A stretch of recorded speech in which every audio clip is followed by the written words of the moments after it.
mas sobretudo com o nosso anjo guardião, que possamos buscar dessa intimidade, dessa proximidade, e elencando as nossas necessidades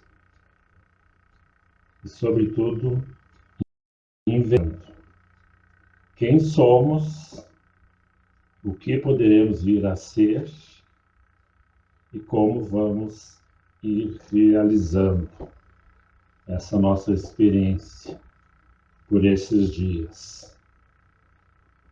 Sendo assim, pedimos a proteção e abrimos as atividades da Casa da Redenção. E que assim seja.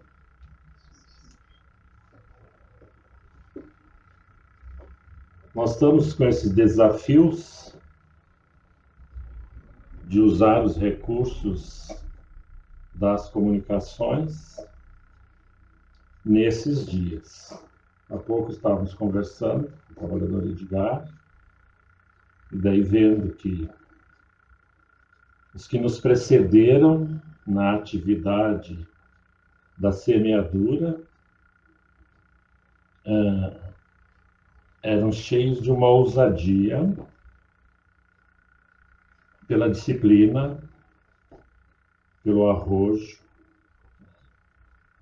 de não ferir as consciências, mas de manter o seu posicionamento diante da fé que portavam, da compreensão que portavam, que começaram a portar alguns, que vieram de outras tradições, e realizaram um trabalho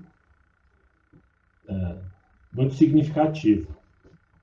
E até a gente pode concluir que é para nos estimular, para nos orientar, para sedimentar o entendimento de que, na realidade, nós fazemos muito pouco, porque não entendemos ainda como devemos nos portar diante do anjo da guarda e das atividades que buscamos ser responsáveis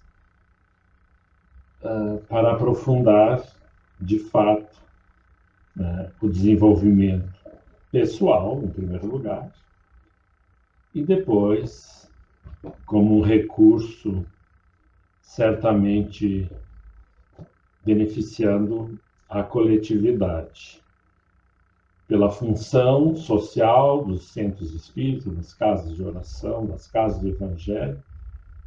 É desafiador que busquemos essa realização de termos esse comportamento adequado diante dos recursos aportados para que, de fato, vençamos ou iniciamos a nossa caminhada exitosa por alcançarmos o entendimento. Os espíritos informam que do mundo espiritual intensificam-se os esforços para sensibilizar a humanidade a uma mudança de rumo. Está posto, e significativamente, ou com alto grau de significância, estamos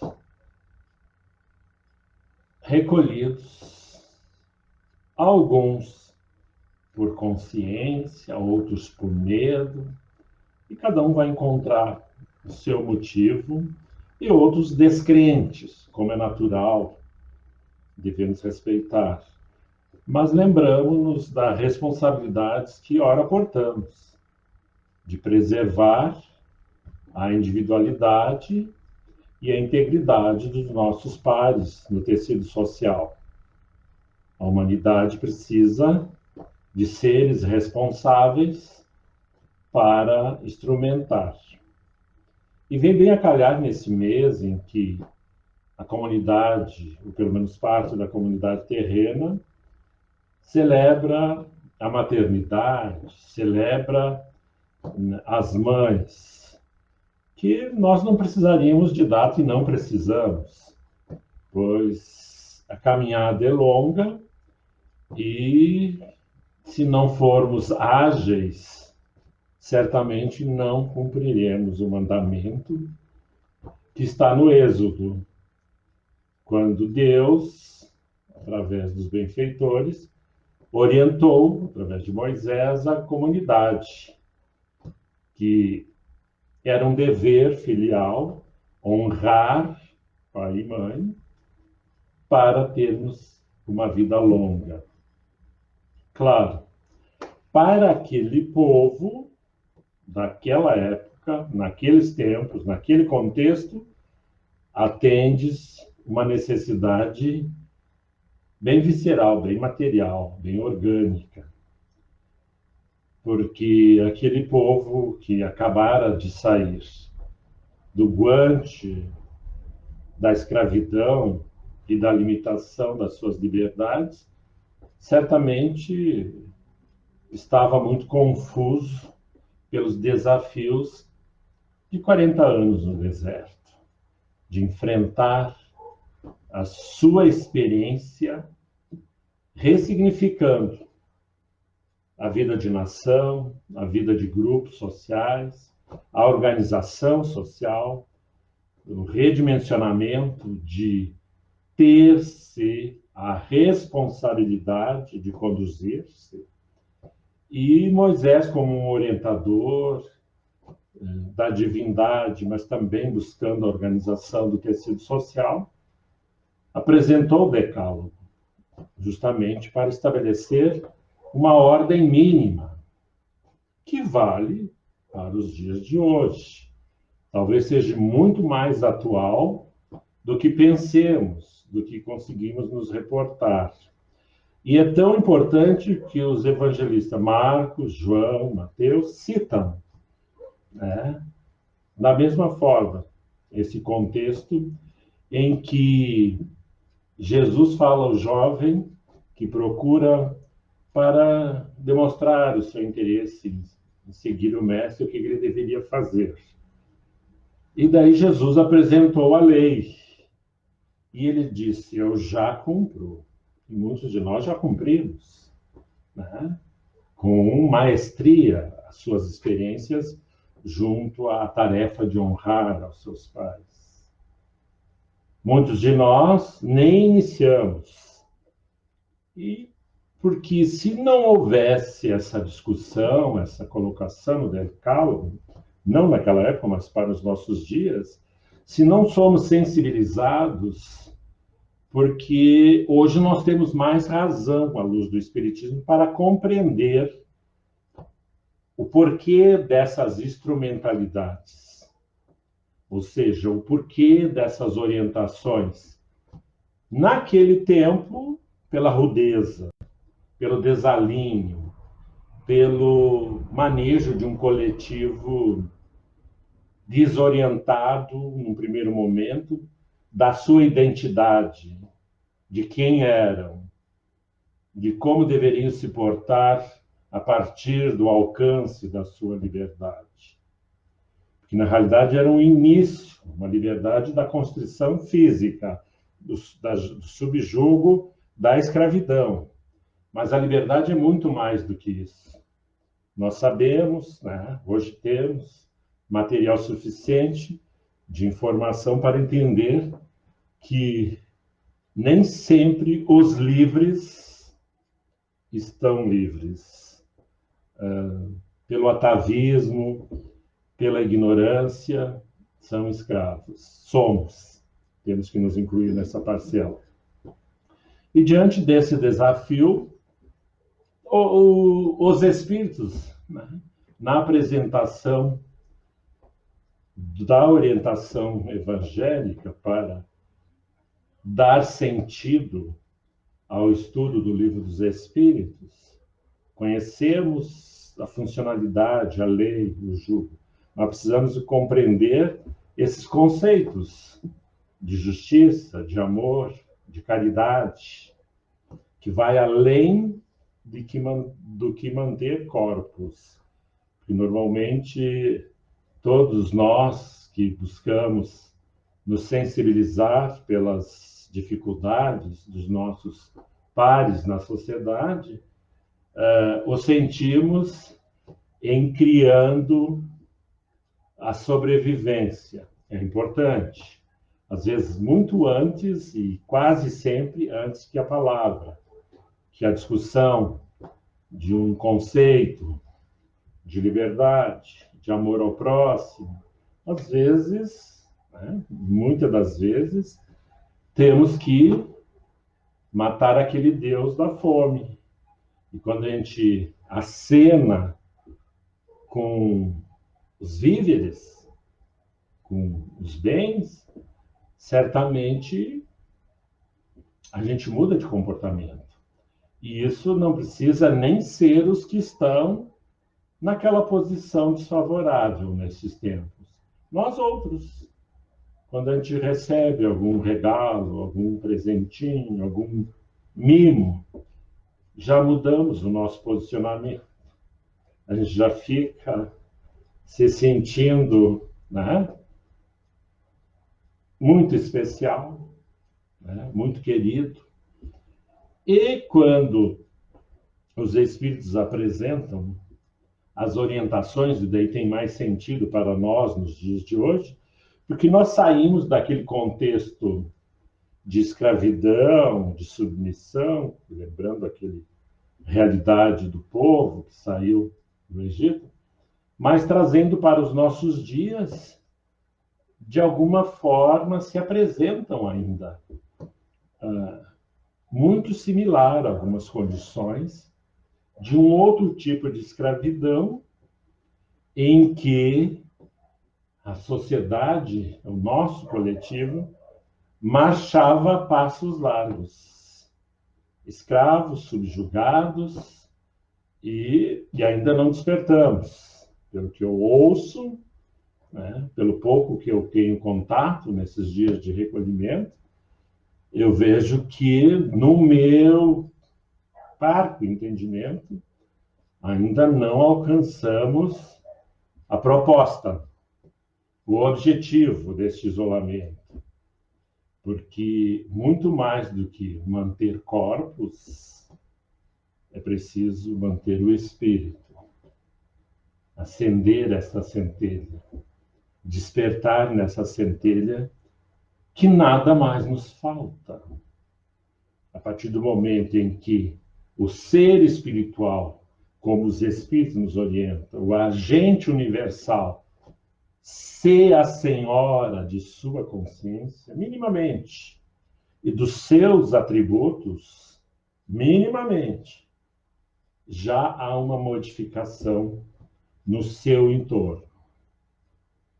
Então, se os espíritos nos trazem essa proposta para acender as nossas consciências, ao lembrar que a reencarnação solve as nossas multidões de problemas. Porque tudo que o fazemos, honrando aos nossos progenitores, está sendo contado, sim, mas com um significado além da obrigação social, daquela responsabilidade de darmos a ração, o mínimo. E é esse desafio que nós temos a enfrentar. É sairmos, né, daqueles tempos e trazendo para os nossos dias essa profundidade que os espíritos oferecem-nos. Que estamos, sim, com os mesmos deveres, no sentido da prática da caridade, na vivência da amorosidade e, sobretudo, de vivermos em profundidade a lei de amor, justiça e caridade, que é o grande desafio. E para que a gente entenda que, naturalmente, nós temos as nossas dificuldades, pois convivemos em conflitos com os nossos pares de reencarnação, esse tecido foi expandido pela necessidade de nossas individualidades e se apresenta para nós outros a responsabilidade de amar a Deus sobre todas as coisas e o próximo como a si mesmo. É um desafio, pouca coisa, né? Amar a si mesmo, né? É difícil, porque nós demonstramos cotidianamente que ainda não entendemos. A Deus também temos os nossos percalços. E ainda nesse aspecto de acolher, porque o primeiro exercício dessa amorosidade no tecido familiar é justamente porque dentro desse quadrado, desses caninhos, desse lar, agrupamos-nos seres que pré-existiam a esta realidade. A formação de um corpo é só uma questão biológica. Os seres pré-existiam. Os nossos relacionamentos pré-existiam nesses tempos. E angariamos nessas experiências, já no pretérito muito próximo, as dificuldades que ora identificamos nos nossos amores, ou relação pais e filhos, e vice-versa. Porque ao nos depararmos com quem em algum momento prejudicamos ou tenha nos prejudicado, e a lei da reencarnação nos apresenta essa oportunidade. Nós participamos de uma organização que nos leva, nesse projeto da reencarnação, a receber. Só que, nesses tempos, nesses dias, permanecemos envoltos na ilusão das posses temporais, do sucesso, da insaciedade que aporta os nossos seres de consumo, de estratégias para permanecermos escravos àquilo que menos importa. Como solver isso? Sinceramente, não sabemos. Porque todos nós estamos no banquinho de pensar, né? As casas que torturam os seus filhos, às vezes, têm o banquinho de pensar. Né? Devia ter o banquinho de dialogar, né? Que seria melhor. Paizinho de joelho, mãezinha de joelho, na altura, olhando no olho e conversando, achando soluções, amando, tentando amar. Desafiador, mas a divindade nos colocou nessa situação. Não ela propriamente dito, porque daí nós acreditaríamos num Deus vingativo, num Deus que nos põe terror. Não, ele é amor, justiça, caridade, bondade, misericórdia. Não, mas suas leis inexoráveis, né? Que não dá para dar o jeitinho, né? Aquele jeitinho que nós bem o sabemos, que às vezes o fazemos por uma irresponsabilidade de nossa parte, mas também muitas vezes porque todo mundo faz. Nós não conseguimos mensurar as consequências e as consequências se apresentaram nos outros. Estamos nessas condições, nesses dias, buscando redimensionar. Nós, das casas de oração, certamente temos as mesmas dificuldades. E eu, quando trago toda essa narrativa, eu entendo que nós devemos tratar das nossas relações de família, e que essa família muitas vezes se extingue já na presente encarnação, se o contexto é biológico. Mas as individualidades agrupadas continuam seus processos no mundo espiritual e, tão pronto seja permitido, reingressam na vida orgânica, retomam os seus afazeres e prosseguem a busca do seu aperfeiçoamento.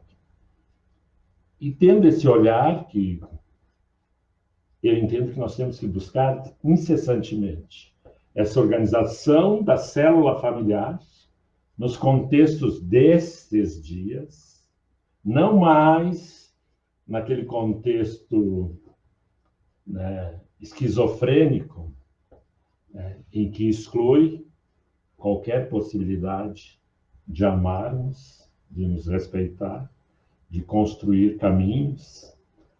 Então, é um desafio. E também para as individualidades nesse tecido social mais amplo, que é a nossa família do trabalho, a nossa família do bairro, da rua, da quadra que moramos, que as nossas relações do prédio, né, do condomínio. Certamente vemos, eventualmente, que há uma busca de encontrar uma forma, um método, de alcançar um mínimo de conforto para que mantenhamos a nossa saúde emocional, psíquica, porque os que não estão habituados a esse tipo de prisão, a esse tipo de exigência para com as suas individualidades, certamente estão passando trabalho, estão desrespeitando o que é proposto pela sociedade organizada, do autocuidado para consigo, para com a sua comunidade, para com a sua família. E é esses os desafios que nós temos por esses dias, de redimensionar as nossas experiências e lembrando do decálogo, não matarás. E nós temos agido, e no início, agora eu tenho evitado, mas víamos comportamentos onde a soberba, o orgulho, a posição inatingível pelos recursos que portam, levou a alguns comprometimentos, certamente, né, que foram analisados pelo Estado organizado, e certamente a lei alcança-nos a todos. Em dado momento, apresentaremos-nos diante de nossa consciência e vamos redimensionar, vamos reavaliar. Mas nesse desafio de vivermos essa intimidade com os nossos afetos, com os nossos amores na família, com esse novo tempo de redimensionar o que é importante para as nossas individualidades. Esse é um desafio a ser buscado. Porque nada está pronto, é tudo novo, há que se dialogar. Mas gostaria de sublinhar, há que se respeitar as nossas consciências, mas também há que se respeitar aqueles modelos que nós tomamos conhecimento, em que não havia tempo ruim, né? Os nossos modelos, nem o institucional, nem a questão, né, de autoridades. Antes falando, daí nós lembramos do Eurípides. A gente via que ele era processado pelos ambiciosos. O processo se arrastou por anos. E cada vez que chegava num juízo, ele via que era tanto benefício que, se ele punisse, condenaria uma comunidade ao sofrimento. E nós, então, temos que também, como juízes de nossas consciências, repensar. Qual é a sentença que encaminharemos? Ao nosso favor ou contra? Nos colocaríamos em que posição? E repito que nós já sabemos quem somos. Já compreendemos onde estamos e para onde vamos. Qual é o destino de nossas individualidades? Fracassar nesses dias ou estabelecer uma sintonia favorável com o divino e estender as nossas potencialidades a serviço da humanidade, a serviço do Evangelho de Jesus. Sentir profundamente este amor incondicional por nós, para que possamos amar incondicionalmente, sem julgar a ninguém, a nenhuma consciência. Porque lembro que se nós pegarmos um escorpião, o que ele fará? Tem 2 universitários aqui. O que ele fará? Ele vai picar. Vai picar. E por que ele faz? Se defender. Por que mais? Porque é seu ofício. Ele usa a ferramenta que tem. Nós temos mãos, pernas, olhos, ouvidos, boca. Há que se buscar esta identidade com o Senhor, que está presente em nossas realizações, e realizarmos as transformações que urgem, que precisam ser feitas.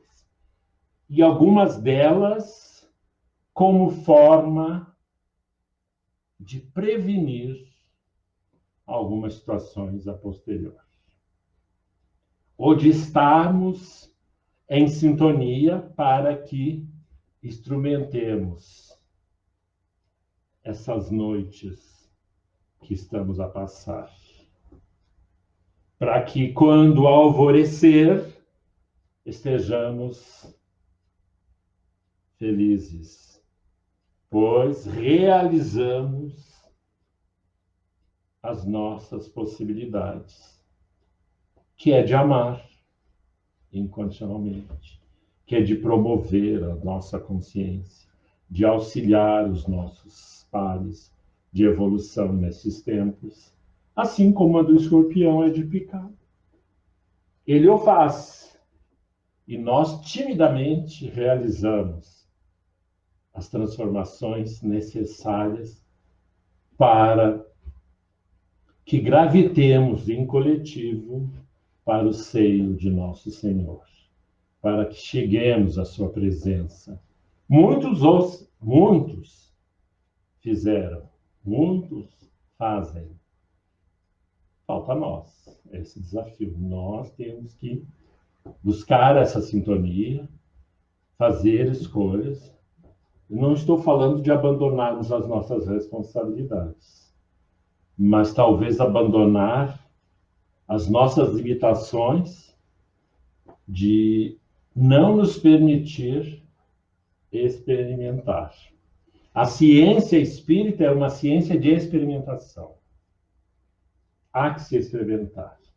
Há que ser o cientista do espírito, muito mais do que convencer a que outros tenham as nossas convicções, há que nos, vamos dizer assim, nos esforçarmos para que nós portemos as convicções e sejamos os agentes transformadores, assim como os muitos fizeram. Abandonaram os seus interesses imediatos e cumpriram o seu caminho, a sua rotina, o seu desiderato, o seu compromisso. Dito isso, convido a todos para que façamos essa reflexão e nos permitamos, nesta noite, estar com Jesus, buscando-lhe cumprir a sua vontade e, sobretudo, que possamos acender em nós a responsabilidade que a reencarnação nos permite alcançar. Muito obrigado, Senhor, pela noite, pelo dia, pelas transformações que somos convidados, a redimensão das nossas compreensões, mas, sobretudo, que iniciemos pelo básico, que honremos nossos pais, que honremos nossos irmãos, que nos apiedemos da nossa comunidade, daqueles que mais precisam, que possamos, com o achote da fé, ter atitudes promissoras a benefício de toda a humanidade. Te agradecemos e finalizamos este momento na Casa da Redenção. Paz a todos. Muito obrigado.